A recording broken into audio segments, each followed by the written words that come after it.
Bonjour à tous, bienvenue à cette émission spéciale qui couvre la classique des champions, première édition de ce nouveau tournoi de golf qui remplace la classique Philippe Danault.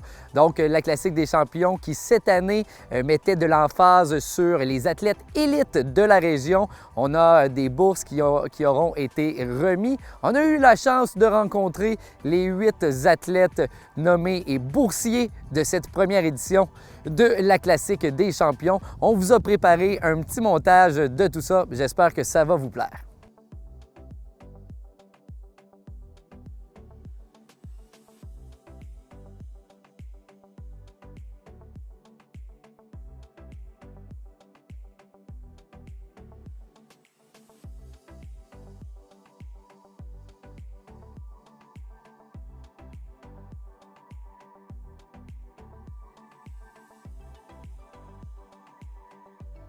Eh bien, on est avec l'organisateur de l'événement, la classique des champions, Guy Desilets. Guy, qui s'en vient un habitué de la caméra. Non, on n'est pas habitué. Ça fait quelques fois qu'on t'a. Ouais. Guy, première édition de la classique des champions qui prend la relève de la classique Philippe Danault. C'est bien ça. Première édition, est-ce qu'on est satisfait présentement? Selon, avec ce qu'on vit présentement, la COVID et tout. Fait qu'on devait changer beaucoup de choses à l'événement, réduire le nombre de participants. On a des contraintes aussi pour le souper le soir, le gala. Mais somme toute, très heureux. Donc, la classique des champions qui met l'emphase sur les athlètes élites de la région. Donc, on remettra des bourses ce soir. Vers quelle catégorie on s'enligne? On a 8 bourses. On essaie de toucher partout et on touche à tous les sports. J'ai la liste des gagnants, je suis capable de dire qu'on touche à tous les sports, mais on parle de quelqu'un qui performe au niveau régional, oui, provincial, national et international. On a des athlètes qui sont méritants au niveau des bourses, c'est-à-dire des notes scolaires. On a Fierté régionale, un événement ou un athlète qui a fait de quoi que, wow, oui, ça sollicité. Ça s'est démarqué. Ça s'est démarqué. On a un événement aussi qui a vu un club, comme j'allais dire le mot popper, c'est pas le bon terme, mais que l'exposure fait en sorte que le membership a fait ça. Puis on a aussi l'autre, c'est la nouvelle Union, oui, cette semaine, comme recruter 3 athlètes qui avaient le plus d'exposure dans l'année, soit par leur performance. Et ils ont fait un concours qui invitait les gens de la Victoriaville à voter pour l'athlète qu'ils croyaient le plus méritant. Et ils ont eu pratiquement en haut de 1000 votes sur une semaine. C'est du jamais vu pour la nouvelle. Elle est très heureuse et on va avoir un gagnant pour ça aussi. Pour ça aussi. On a eu plusieurs bons commanditaires, plusieurs partenaires, dont la Ville de Victoriaville qu'on peut voir. Sinon, qui s'est embarqué là-dedans pour poursuivre le mouvement avec toi? Très rapidement, là, je te dirais, là, la Ville, ça a été un instantané. Quand on est allé, ils veulent supporter les jeunes avec la politique jeunesse. Je pense que M. le maire va l'annoncer ce soir. Ensuite, on a eu Desjardins pour le leadership de quelqu'un, d'un athlète qui, oui, se performe dans son sport, mais en plus s'implique et leadership a un rayonnement positif. Ensuite, on a Remax pour les bourses, ceux qui ont à l'école, ça va bien. On a la Fierté régionale avec le député. Oui. Fait que, puis on a Physio Santé aussi pour l'organisme qui a comme un rayonnement là, instantané. Et vers où on veut s'en aller avec ce projet-là? Donc, on est à la première année, j'imagine qu'à chaque année, on veut évoluer encore et encore. C'est sûr qu'on veut que le plus d'athlètes possible postulent pour avoir une bourse. Cette année, la Ville de Victoriaville avait vraiment les gens de Victoriaville. C'est sûr qu'à la fin de l'édition, on va faire un compte-rendu à la Ville. Voici ce qu'il y en est. Est-ce qu'on peut bonifier ça pour la MRC Arthabasca, la MRC de l'Érable? Est-ce qu'on peut faire plus? Je crois que oui. Les partenaires le veulent. Fait qu'on est là. Bien, en tout cas, Guy, c'est une très, très belle initiative, voyant un peu l'arrêt, l'impossibilité de tenir une 4e édition de la classique Philippe Danault, d'y aller pour les athlètes de la région. Je pense en plus que Victoriaville, une ville qui gagne à devenir en forme, on le voit depuis les dernières années. Puis ça... Puis vous allez voir aussi les athlètes, là. Je pense que vous allez les rencontrer tantôt. Là. Le monde va faire « wow ». Bon, ben parfait. J'ai très, très hâte de les voir, ces athlètes. Merci beaucoup, Guy. On te souhaite une belle soirée. Merci beaucoup.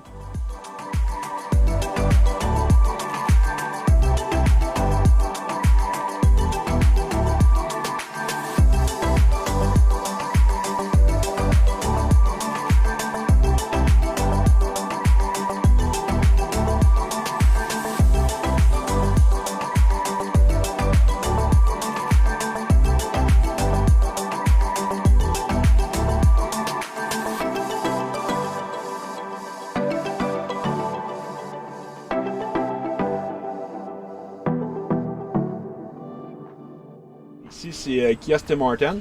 Ils reçoivent les gens du tournoi pour offrir un café, puis ils peuvent l'arroser d'un petit Baileys. Mais Tim Hortons est associé à la classique parce qu'à chaque année, ils ont une campagne de biscuits sourires. Puis les propriétaires me demandent à qui on veut remettre les sous. Puis nous, depuis une quinzaine d'années, on supporte le centre de stimulation d'envol. Donc la semaine prochaine, c'est la campagne biscuits sourires qui commence. Et Tim Hortons va remettre l'ensemble des biscuits qui sont vendus pendant la semaine au centre de stimulation d'envol. Fait que c'est un petit peu ça le partenariat que Tim Hortons a avec la classique de golf des champions.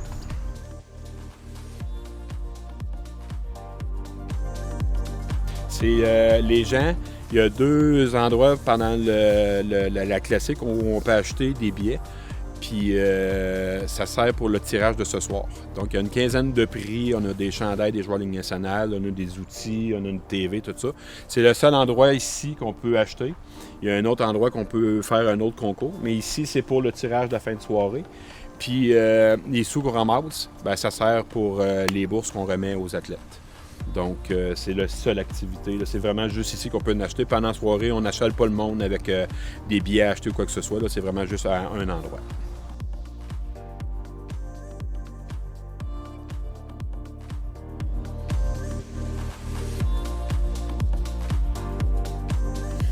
On est très heureux d'être là aujourd'hui. Il mouille, mais on a bien, on a un chapiteau, on a des serviettes, on a un paquet de choses.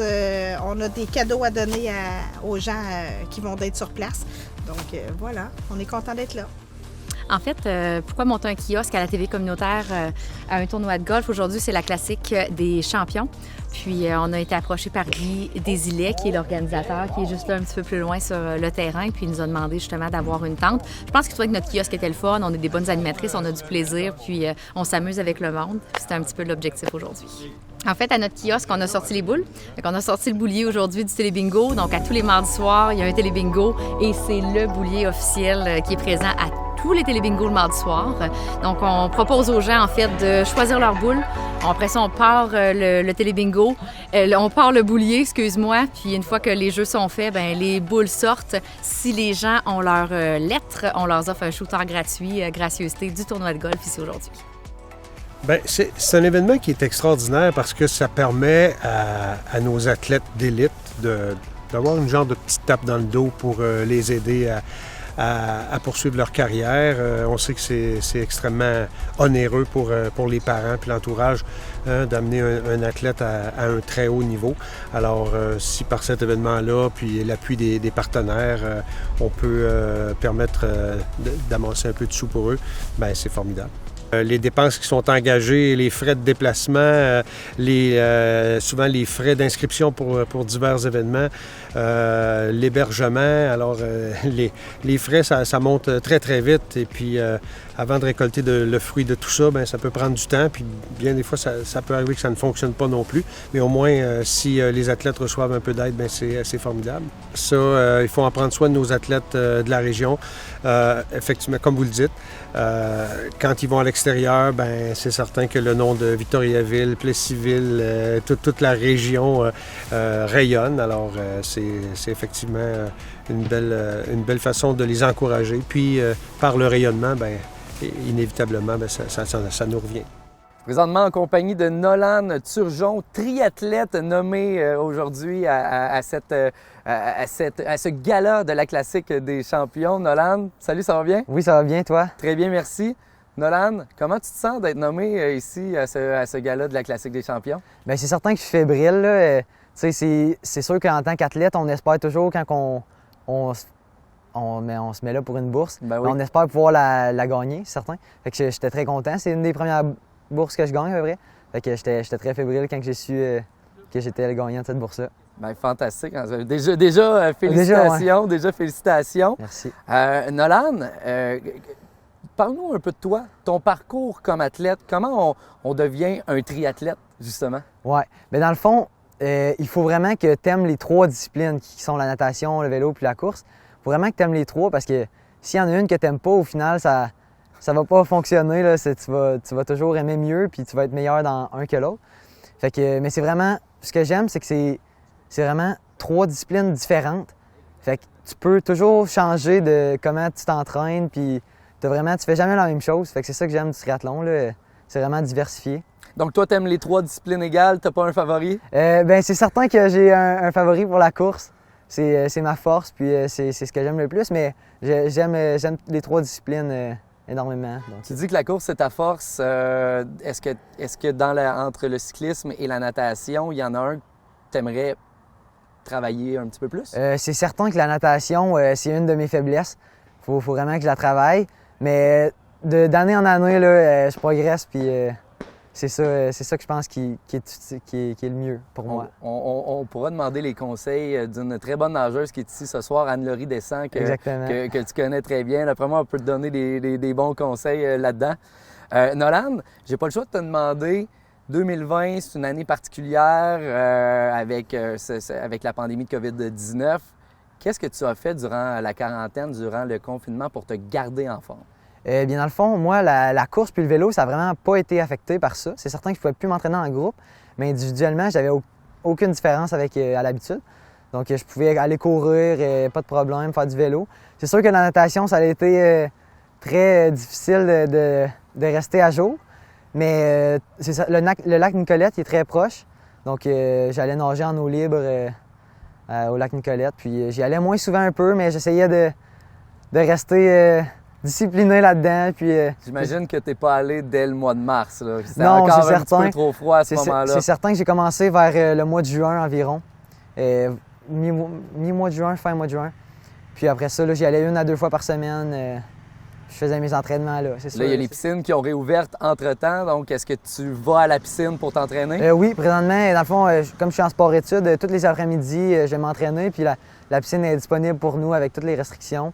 Mais on réussit à s'entraîner correctement, puis ça va super bien. Là. Je suis content de retourner à la réalité en piscine. Et comment ça se passe à l'école avec le sport-études, les entraînements, les notes? Comment ça va pour toi? Bien, ça va super bien. C'est sûr que là, c'est différent parce qu'il y a plus de restrictions, puis il faut faire attention. Fait que c'est certain que même à l'école ou que ce soit au sport, faut traîner notre masque quand on va courir, quand on va faire du vélo.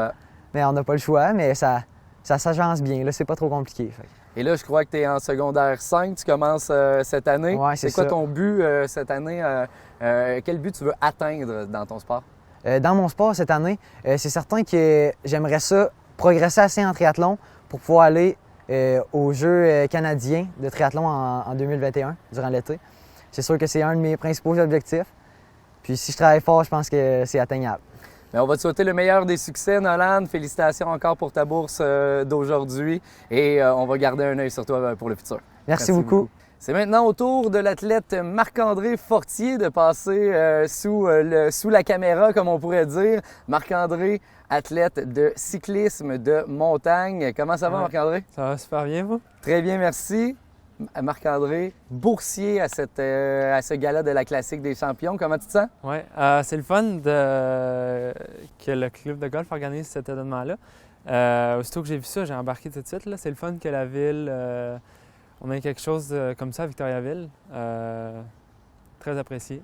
Bien, on a des athlètes d'excellence ici dans la région. Ouais. Tu en fais partie. Ouais. Ça fait plusieurs années que tu es un athlète de cyclisme. Parle-nous donc un petit peu de ton parcours. Ça a commencé à quel âge, cette histoire-là?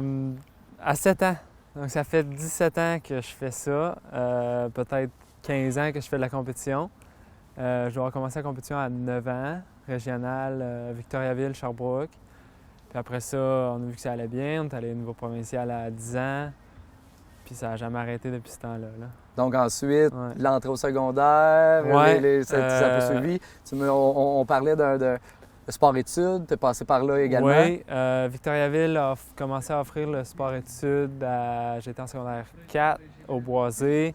Secondaire 4-5, ça a super bien été grâce à ça. J'ai eu de la flexibilité de la part de l'école. Cégep de Victoriaville, Alliance Sport-études, ça a super bien été encore. Puis université avec Alliance Sport-études, ça a bien été aussi. Donc, parcours très flexible, ça a bien été. Et là, tu l'as dit, donc régional, on a augmenté, on s'est déplacé. Tu te promènes un peu pour les compétitions, si je ne me trompe pas. L'endroit le plus éloigné que tu es allé pour une compétition? Je suis allé en Australie en 2016-2017. Une fois pour une Coupe du Monde, puis une fois pour le Championnat du monde.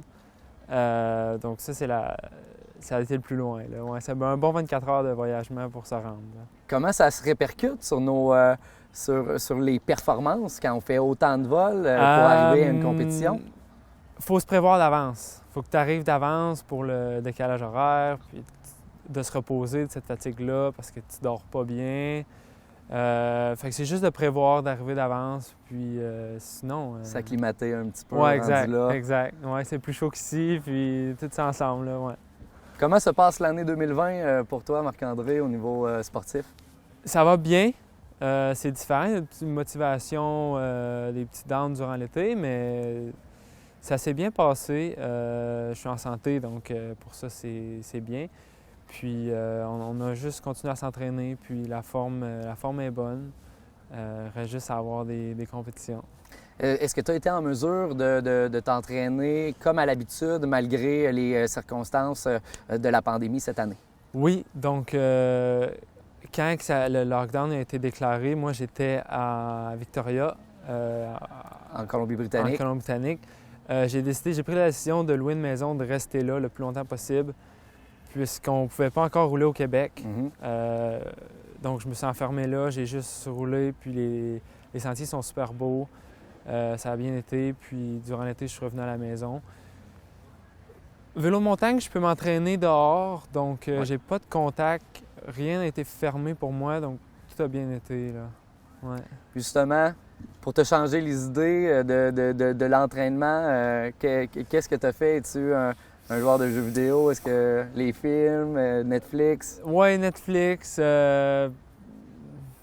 Je lis beaucoup. Je me suis informé sur les différents sujets.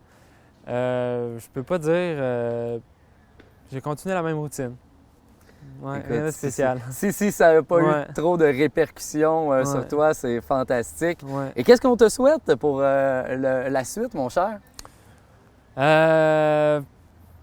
Prochains Olympiques. Oui. On s'enligne pour ça, on s'entraîne pour ça, on s'entraîne fort. C'est plusieurs heures de vol, ça aussi. Tokyo, c'est loin. Oui, c'est loin. Pour de ça, c'est juste de continuer sur la scène internationale, des meilleurs résultats en Coupe du Monde, puis toujours s'améliorer par rapport aux meilleurs au monde. Bien, je te souhaite encore une fois, je te dis encore une fois, félicitations, Merci. mon cher Marc-André. Merci. Et on va continuer de garder un œil sur tes performances. Merci beaucoup. Merci à toi. Et je suis présentement en compagnie de Sarah Duluth de Bellavance, une athlète d'athlétisme. Sarah, ça va bien? Oui, vous? Très bien, merci.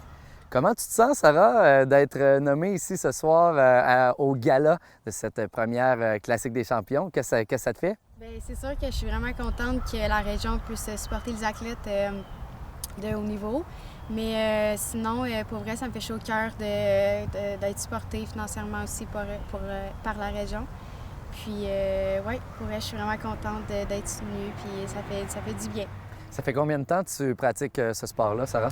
Ça va faire environ 5 ans.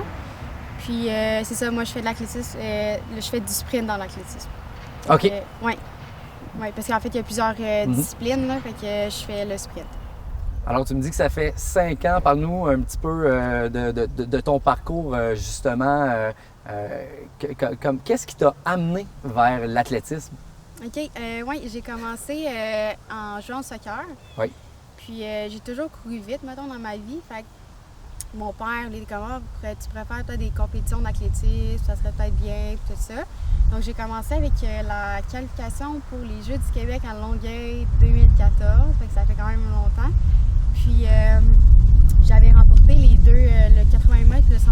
si je me rappelle bien. Puis là, j'ai commencé ma saison avec les Jeux du Québec. Puis depuis ce temps-là, je continue à faire des compétitions. Puis là, ça devient un niveau un petit peu plus haut à chaque année, là, c'est sûr. Puis là, je suis rendue à faire des compétitions sur la scène provinciale, nationale, puis des fois à l'extérieur du Canada. Jusqu'où tu te promènes, mettons, à l'extérieur du Canada? Le plus loin, je suis allée, c'est Boston. Mais c'est ça, à cause du COVID, là, ça m'a empêché d'aller à New York. Il y aurait ça aussi, là, mais sinon, ouais, c'est ça qu'il y a comme compétition. Tu me lances sur cette pandémie de COVID-19 de l'année, de cette année particulière qui est 2020. Comment tu as réussi à te garder en forme durant ce temps-là, depuis le mois de mars? Bien, c'est sûr que ça a été un peu difficile au niveau mental, la forme aussi, mais j'ai quand même gardé une forme qui est quand même assez bien pour un confinement, qui n'a pas de compétition, pas d'entraînement aussi qui est à chaque semaine, là. Mais oui, c'est ça, je me suis entraînée une bonne moyenne par semaine, puis j'ai gardé le mental pour vraiment, c'est vraiment pour moi-même là, que je me suis fait ça, parce qu'étant donné qu'il n'y avait pas de compétition ni de but à aller chercher. Puis sinon, c'est dur un peu à Vito, parce que en fait, il y a la piste d'athlétisme où est-ce qu'on s'entraîne, là. Elle était fermée, donc pour le sprint, c'est un peu plus dur d'aller faire des sprints dans la rue, mettons. Mais pour vrai, ça a bien été, là. J'en sors quand même une bonne forme. Cet été, ma saison a bien été quand même, là. Fait que je suis contente de ça. Ouais. Bien, je pense que ça a bien été quand même pour que tu sois ici aujourd'hui, ce soir, avec une bourse à ce gala de la Classique des champions. Qu'est-ce qui s'en vient sinon pour toi si tout se passe bien puis on est capable de recommencer les compétitions? Oui, là, la saison d'été est terminée, mais qu'est-ce qui arrive, c'est que je tombe senior l'année prochaine. Donc, ça va être un peu plus difficile comme année. Je vais vraiment plus viser des temps, des belles performances. Mais sinon, ça serait des compétitions à l'extérieur du Québec, des fois à l'extérieur du Canada, si ça on peut, là. Mais sinon, ça va être aussi de vraiment faire des bons temps. Puis, il va y avoir les championnats canadiens. Et sinon, il va y avoir les Jeux du Canada, peut-être les mondiaux de la francophonie que j'aimerais ça viser, mais c'est ça. Bien, on va te souhaiter le meilleur des succès dans ce que tu entreprends. Un bon reste d'année 2020. On va te souhaiter le meilleur pour la suite. Puis félicitations encore pour la bourse que tu reçois. Merci. Merci à toi. J'ai maintenant la chance d'avoir Ariane Fournier, patineuse de vitesse longue piste. Je l'ai bien eu? Oui. Oui, donc patineuse de vitesse longue piste avec moi. Ariane, ça va bien? Oui. Donc boursière également à ce gala de la Classique des champions, première édition. Comment tu te sens de recevoir une bourse? Je suis vraiment contente, sérieux. J'avais pas pensé gagner une bourse aujourd'hui, là. Comment ça s'est fait? Est-ce que c'est toi qui t'es inscrit? Est-ce quelqu'un qui t'a inscrit? Dans le fond, c'est M. Désignet qui m'a appelé pour me demander si ça me tentait de participer. Puis j'ai dit oui, certainement. Quand on a la chance de recevoir une bourse, c'est sûr qu'on ne crache pas là-dessus, comme on dit. Parle-nous donc un petit peu de toi, côté sportif. Comment tu t'es lancé là-dedans, le patinage de vitesse? Dans le fond, j'ai commencé avec le patinage artistique. Ah oui? Puis, patinage artistique, pour moi, c'était pas mon sport. Mais à 8 ans, j'ai décidé de changer puis d'essayer le patinage longue piste, courte piste. J'ai quand même bien aimé, mais à 10 ans, j'ai essayé le longue piste puis j'ai adoré. Et là, ça fait combien de temps que tu pratiques ce sport-là? Le longue piste, ça fait maintenant 10 ans. Environ 10 ans, 8 ans, peut-être plus, ouais. Et qu'est-ce qui s'en vient? Est-ce qu'il te reste encore 10 ans? Comment ça se passe pour un athlète de patinage de vitesse, justement? Même avec le COVID, ça va très bien. C'est un sport individuel, fait que je fais toutes mes pratiques un peu individuelles ou un peu en équipe, ça dépend des jours. Mais j'espère vraiment me rendre aux Olympiques un jour. Cette année, j'étais supposée de faire les championnats mondiaux juniors, une qualification, mais ils n'ont pas lieu, donc... En ce moment, je ne sais pas où je vais aller, mais j'aimerais vraiment ça aller aux Olympiques. Est-ce que tu parlais de ton entraînement, là, le COVID, que ça t'a pas empêché de t'entraîner? Est-ce que tu étais sur glace? Oui, il y a des jours que j'étais sur glace avec un masque puis toute une distance. Mais ça, dans le fond, je m'entraînais courte piste parce que l'anneau à Québec est toujours pas construite en longue piste. Et est-ce que tu fais des entraînements hors glace? Est-ce que tu as eu la chance de pouvoir aller courir, des trucs comme ça? Oui. L'été, j'imagine que tu dois sortir de glace un peu puis continuer ton entraînement. Oui, dans le fond, l'été, je fais un peu de glace, beaucoup de vélo et de roller. Ça, c'est vraiment important. Dans le fond, mes rollers, c'est des patins de vitesse qui sont en roller, vu qu'on n'a pas l'anneau. Mais sinon aussi, je fais de la course. Ça, c'est vraiment le fun. Est-ce que tu as réussi à te trouver des loisirs, des petits passe-temps autres que l'entraînement durant le confinement qu'on a subi cette année? Ça a été quoi ton petit gaga? Est-ce que tu écoutes des films? Est-ce que tu as abusé de Netflix comme j'imagine plusieurs d'entre nous l'ont fait? Oui, quand même, ça, c'est sûr que oui. Mais je me suis aussi concentrée sur mes études. J'avais encore de l'école pendant la COVID. Puis maintenant, je suis vraiment concentrée études patins, puis il n'y a pas grand-chose d'autre qui me... Dans quel secteur tu étudies en ce moment? À Garneau, au cégep Garneau. Dans quel programme? Sciences de la nature. Sciences de la nature. Ouais. C'est quoi tu veux faire avec ça plus tard? J'aimerais vraiment ça être physio. Physio dans la LNH, là, précisément. Ah oui, c'est vrai? Ouais, est-ce que vraiment. tu es une fan de football à la base? De hockey, pardon. Ouais. Je connais mes sports, je travaille là-dedans. Oui, vraiment. J'aime vraiment le hockey. Une fan de hockey, Ouais. c'est quoi ton équipe favorite? J'ai pas d'équipe dans la LNH préférée, c'est plus une équipe de la LHJMQ. C'est laquelle? Rimouski. Ah, Colin, là. Je m'attendais à entendre les Tigres, au moins. Non. Non, une fan de l'Océanique. Oui. Bon, fantastique. Et encore une fois, félicitations, Ariane, pour la bourse que tu reçois aujourd'hui. Puis on va te souhaiter le meilleur pour le futur, peut-être même les Jeux olympiques comme tu le convoites. Merci encore d'avoir passé à l'émission. Maintenant, en compagnie de notre récipiendaire de la bourse pour la fierté régionale, M. Jacques Provencher, président de la classique de basketball des Astéries. Jacques, ça va bien? Oui, ça va très bien. Jacques, comment on se sent de recevoir une bourse comme ça après, donc, pour une 37e édition de la classique des Astéries qui a lieu en janvier, première édition de la classique des champions? Oui. C'est un honneur pour nous d'être reconnus comme fierté régionale. Le tournoi de basketball féminin qui se déroule depuis 37 ans à Victoriaville. Donc, c'est vraiment un honneur pour nous de pouvoir être reçus comme le premier récipiendaire de la bourse fierté régionale de la classique des champions. Est-ce que c'est vous-même qui aviez fait l'inscription ou Guy vous a contacté? Puis, Nous, on a ce qu'on appelle dans notre organisation un directeur des opérations qui s'occupe de tout ce qui est au niveau subvention, tout ce qui pourrait être demande de financement, ces choses-là. Donc, c'est revenu à ce directeur-là de présenter la demande, mais je crois qu'il avait été approché par Guy à ce niveau-là. Donc, ça nous fait plaisir de porter notre inscription et surtout d'être choisi comme le récipiendaire. Ça, c'est toujours un très, très beau sentiment. 37 ans d'existence pour cette classique de basketball féminin des Astéries.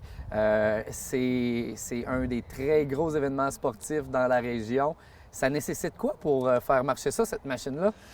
Juste pour vous donner une idée un petit peu, là, je vais vous donner un résumé un petit peu en chiffres.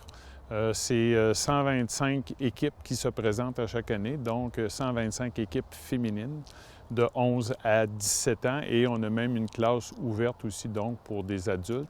Ça prend beaucoup de terrain. On a au-dessus de 200-225 matchs à faire tourner pendant la fin de semaine, donc c'est-à-dire en 2 jours, entre le samedi et le dimanche. Il faut terminer le dimanche pour 5 heures. Donc, ce qu'on a besoin, on a besoin de 9 sites différents avec 16 plateaux pour être capable de faire jouer tous ces 225 matchs-là. Là, vous êtes le président, mais j'imagine que vous ne faites pas ça tout seul, là, Non. On a une très belle organisation. On a un CA qui comprend environ une vingtaine de personnes responsables de toutes les différentes catégories. Donc, ça veut dire soit du transport, de l'hébergement, des officiels mineurs, des officiels majeurs. On a une équipe de support là, avec ces 20 membres du CA d'environ 225 bénévoles qui travaillent avec nous au succès de cette organisation. On les remercie, évidemment. Et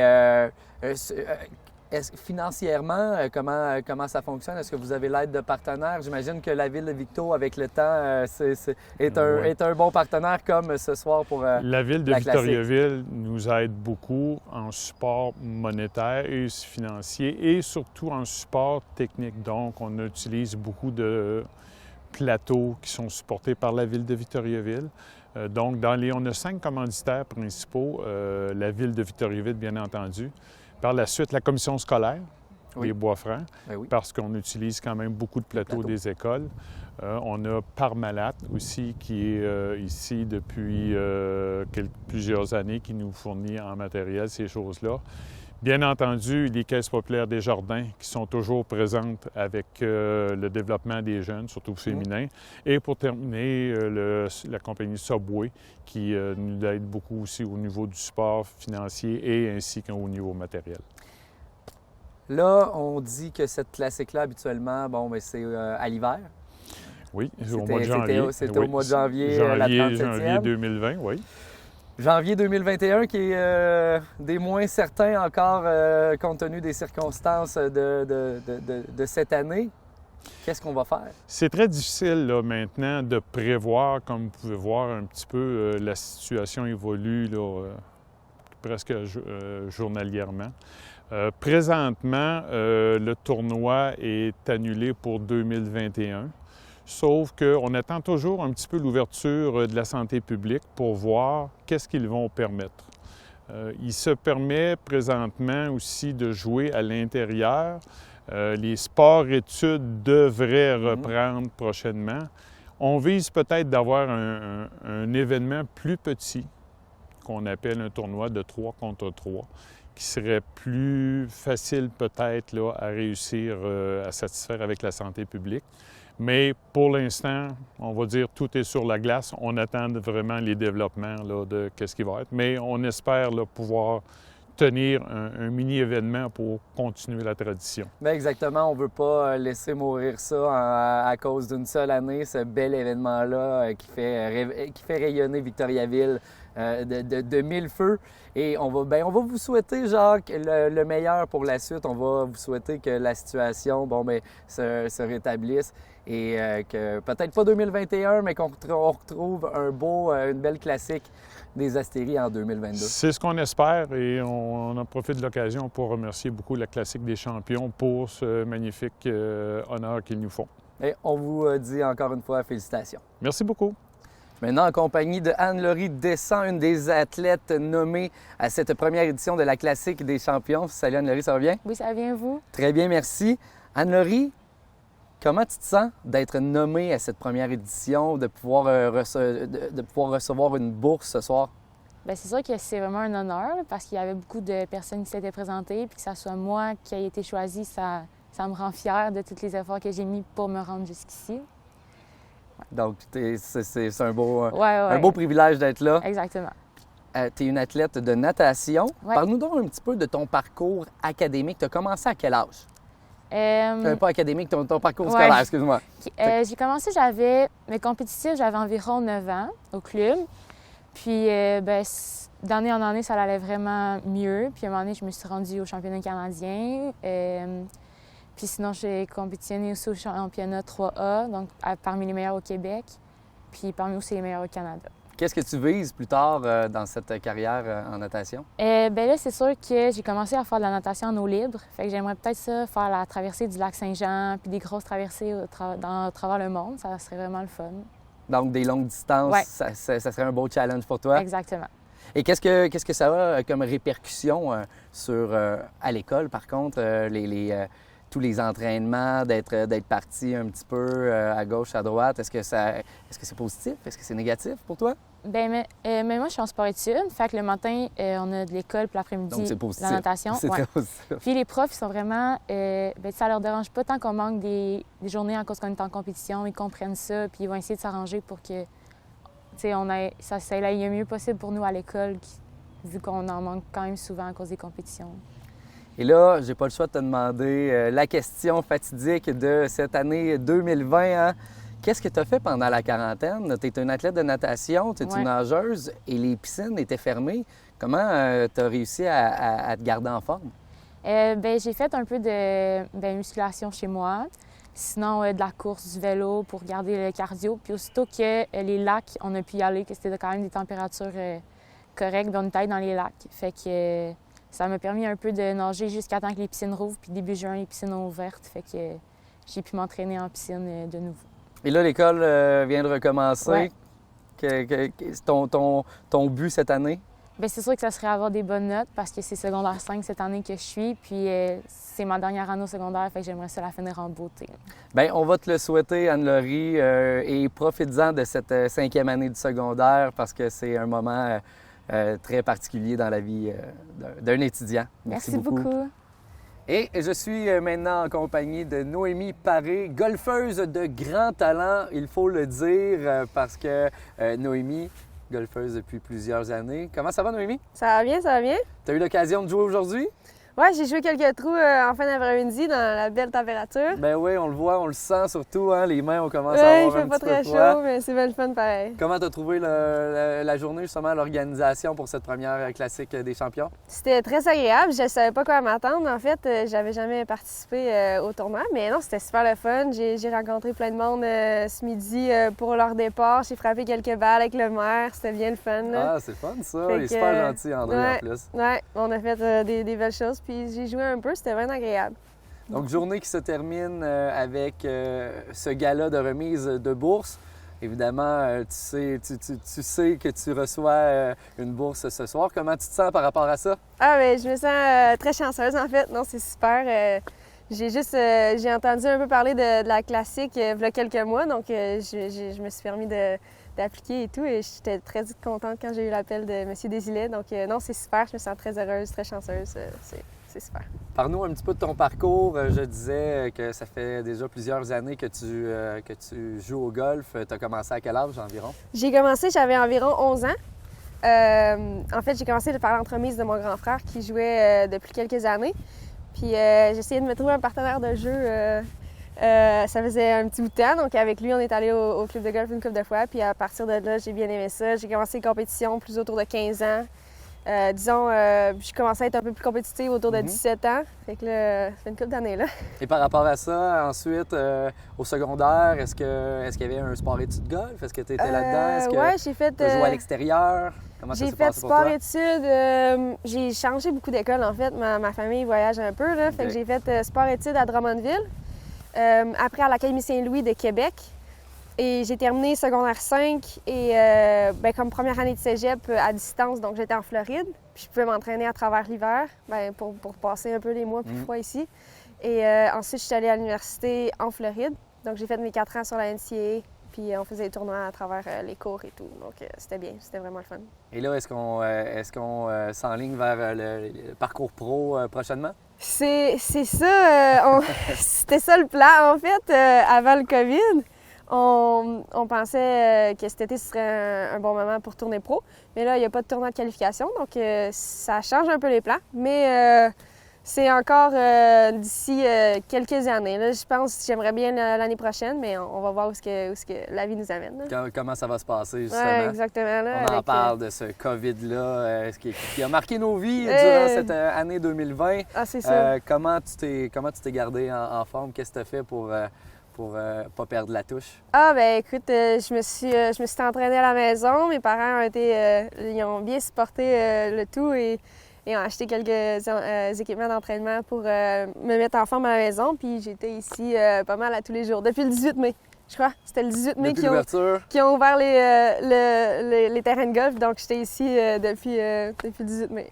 Donc tu t'es acclimaté quand même assez bien au terrain de Victo que tu avais connu un petit peu plus tôt. Je veux dire que ça a été mon terrain de pratique depuis que j'ai 11 ans, donc je le connais bien. Mais là, cet été, j'ai passé plus de temps qu'à l'habitude. Non, mais c'est le fun, non? J'aime bien ça. Ils gardent les conditions en bonne... en fait, le terrain est en bonne condition toujours, donc il n'y a pas grand-chose... je peux pas me plaindre.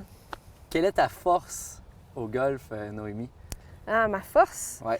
J'ai une constance. En fait, je drive bien off the tee. Je travaille à acquérir plus de distance, mais une constance quand même que j'ai pas trop de difficulté à me mettre dans les fairways. je considère que le putting est aussi ma force. Ça dépend des fois des semaines, mais en général, à la fin de l'année, la fin de la saison avec les statistiques, ouais, je dirais que c'est les drives puis le putting. Ça a été quoi ton meilleur résultat en carrière? En termes de tournoi ou en termes de score? Overall, en termes de score.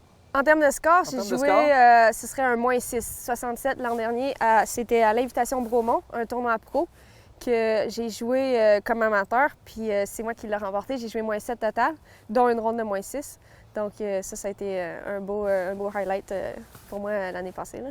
Par le golf, tu as l'occasion de pouvoir voyager, tu l'as dit, tu as été en Floride, tu as étudié là-bas. La plus belle destination que tu as eu à visiter pour le golf? Ah, c'est définitivement, je suis allée au British Women's Amateur l'an dernier, au Ladies Women Amateur. Puis c'était un terrain qui s'appelle Royal County Down en Irlande du Nord. Oh mon Dieu! Donc ça a vraiment... j'étais allée avec mes 2 parents en fait. Et ça a été une des plus belles semaines de ma vie. C'était au mois de juin, donc il faisait pas très chaud. Mais non, on a eu de la belle température, puis le terrain était en conditions sublimes. C'était magnifique, j'ai adoré. C'est probablement c'était vraiment la plus belle destination avec le golf que je suis allée. Puis une destination que tu n'as pas encore faite, mais que tu aimerais beaucoup faire? Ça, c'est une bonne question. En termes de terrain de golf, j'aimerais vraiment jouer en Californie, Pebble Beach. Ça, c'est un classique, évidemment. Mais il y a aussi le St. Andrews de Old Course en Écosse, que mon grand frère a eu la chance de jouer, mais moi, j'étais trop petite, j'ai pas pu y aller. T'as vu les photos? J'ai vu les photos, ils sont partout à la maison, ces murs. Donc, j'aimerais bien ça un jour aller jouer là. Bien, on va te le souhaiter, Noémie. Puis Merci. encore une fois, félicitations pour ta bourse de ce soir. Puis le meilleur des succès pour le futur. Puis une belle entrée sur le circuit pro. On va l'espérer l'année prochaine. Oui, merci beaucoup. Merci à toi. Au total, c'est quelques 17 000 $ qui auront été remis à 8 athlètes de la région lors de ce gala de la Classique des champions. Première édition cette année en 2020 et on vous confirme déjà que cette classique sera de retour l'année prochaine. Alors, on se retrouve l'été prochain.